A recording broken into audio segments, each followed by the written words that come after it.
pretty people. I am not a disembodied voice. I have human form. If you're on the upper deck, turn around. Hello, it's me again. A very cheerful woman who's scanned your tickets. Hi. One or two very quick, very boring safety announcements I need to make. If you're going to stay up here on the upper deck, why wouldn't you? It's not raining.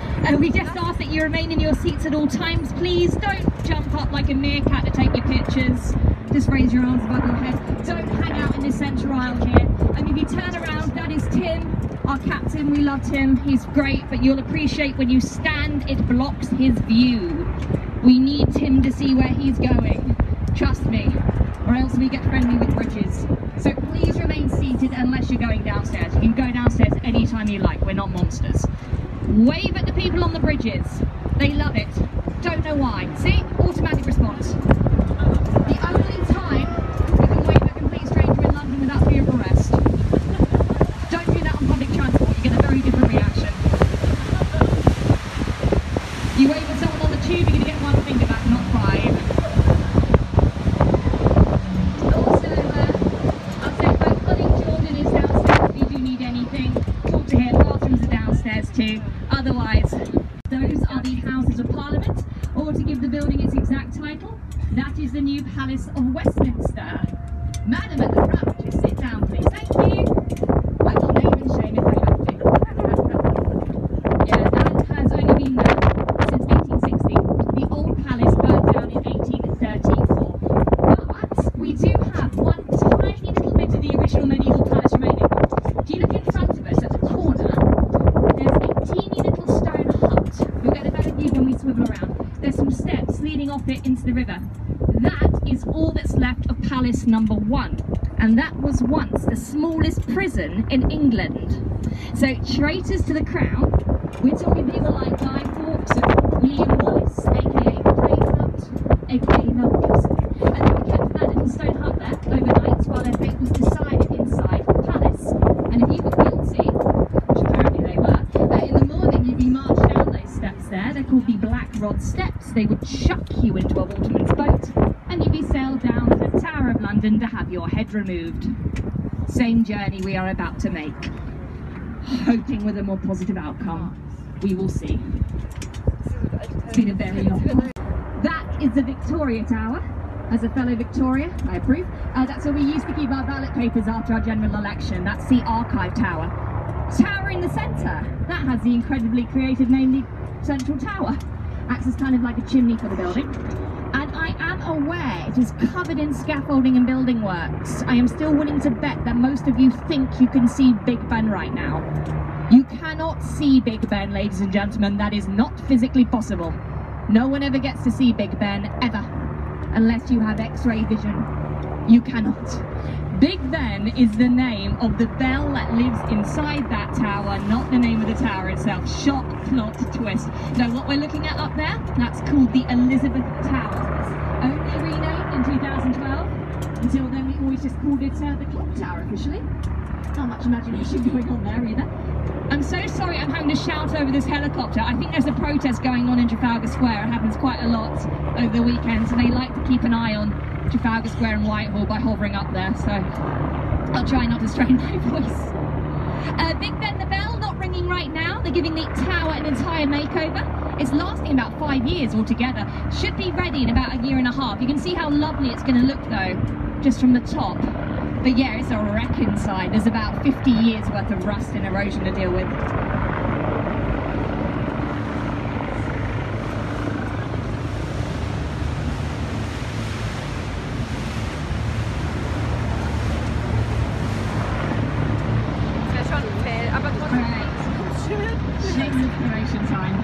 I'm going to talk to you a bit about my employer, Looming. Don't worry, we got all that back in the first 5 years, and it has been up there for 21 years now, if you can believe that.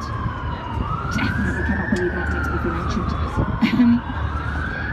For about a mile on our right, we're passing pretty much my favourite area in all of London, bar none. At this stretch of Bankside here, we call that South Bank, or the South Bank Centre. That is London's hub of the arts. Anything vaguely arty is over there. We've got concert halls, cinemas, theatres, art galleries, street food from all over the world, bars, restaurants, performers, musicians, the world's first skateboard park, fairground rides. It's pretty incredible. For example, when we're through these bridges, first building on our right is the Royal Festival Hall, the home of the London Philharmonic Orchestra. It is a world-class concert hall. Opened in 1952 to celebrate the end of austerity after World War II.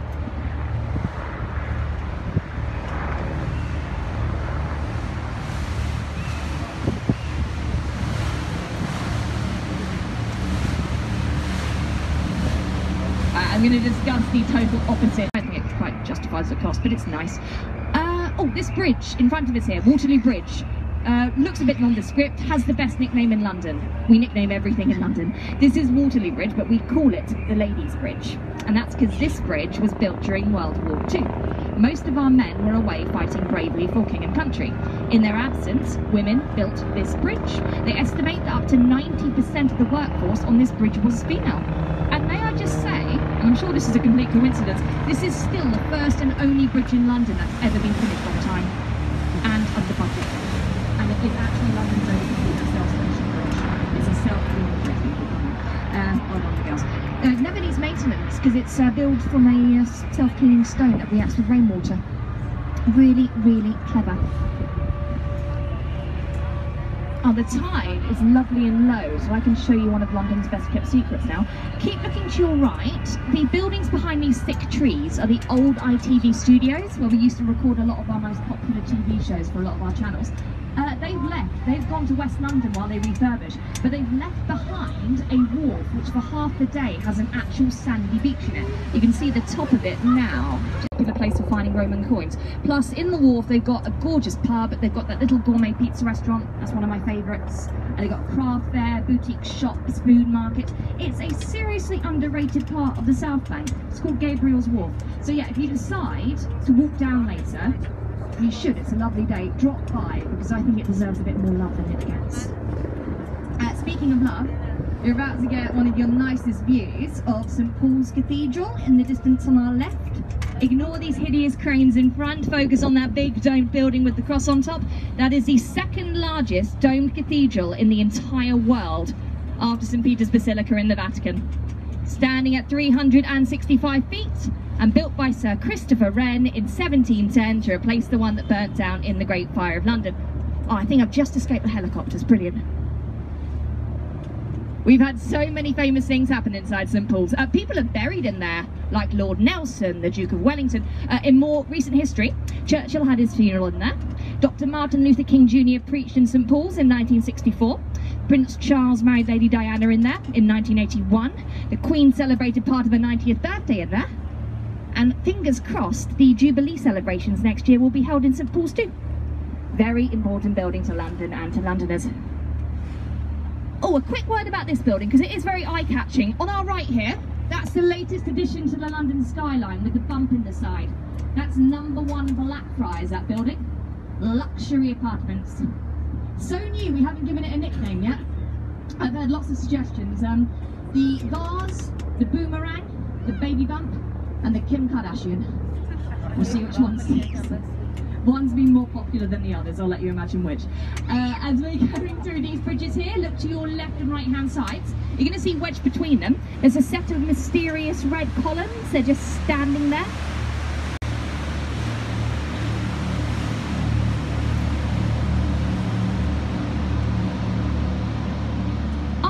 Tell you that when we return, because we are moving a lot quicker than I anticipated, and I'm already talking at 100 miles per hour, so I'm going to save that story.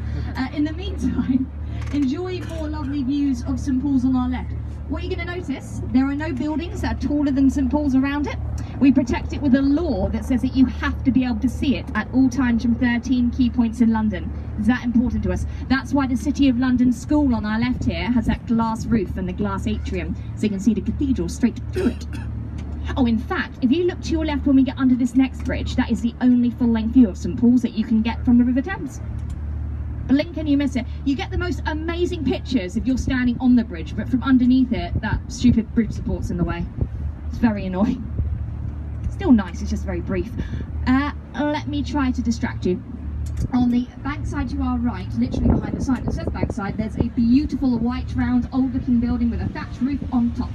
That is Shakespeare's Globe Theatre. I should say that is a reproduction of Shakespeare's Globe Theatre, because we've only had that one since 1997, but it was built using all the same tools and methods that were used on the original, so no electricity was used to build that building, and that is the only thatched roof you're going to find anywhere in London. They made thatch illegal after the Great Fire, so they had to get special permission for that one. You can see Shakespeare plays in pubs dates back to 1615 in its current incarnation, but we've had a pub there for more than 800 years now, so its clientele's been amazing. Shakespeare and his actors, Dr. Johnson, who wrote the dictionary, Samuel Pepys watched the Great Fire of London from inside that pub, Charles Dickens, Tom Cruise, me. Lovely pub, I'm very fond of it. It's expensive, it is worth it for the fish and chips. Massive portions. Award-winning. Now, you would have noticed there is a pirate ship on our right-hand side here, just tucked between these sandy-coloured buildings. I will tell you all about that pirate ship when we swivel around, I promise, because I can't miss out this bridge here. This bridge, this incredibly boring slab of grey concrete we're about to go through, I present to you the world-famous London Bridge. I know, a lot of people think the next bridge along, the pretty one with the towers, is London Bridge. That's Tower Bridge. The key's in the name. It's got towers. This is London Bridge right here. This is what you came all this way to see.